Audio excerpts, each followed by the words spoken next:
मिनश्शैतानिर्रजीम बिस्मिल्लाहिर्रहमानिर्रहीम। अस्सलामु अलैकुम व रहमतुल्लाहि व बरकातहू। मैं काज़ी शारिक महमूद।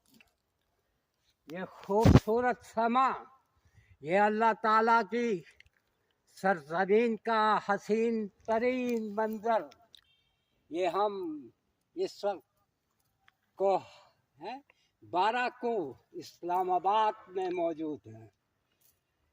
ये इस्लामाबाद 12 को का इलाका अल्हम्दुलिल्लाह रब्बिल आलमीन, अल्लाह ताला ने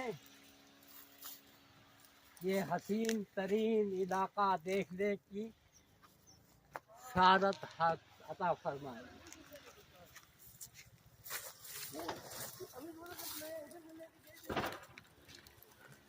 जंगल, पहाड़ी, ये पहाड़ी है, छोटी सी एक पहाड़ी, एक खूबसूरत सी छोटी सी पहाड़ी जिस पे मैं चढ़ रहा हूँ।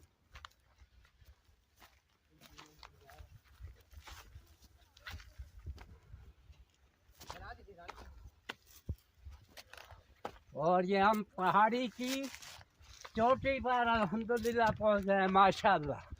ये मंज़र देखिए, क्या हसीन तरीन मंज़र है। ये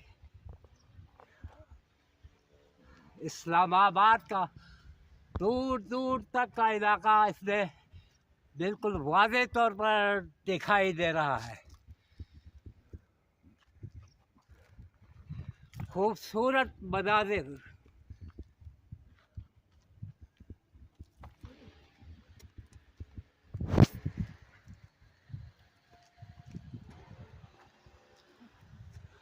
अल्लाह ताला की हसीन तरीन सरज़मीन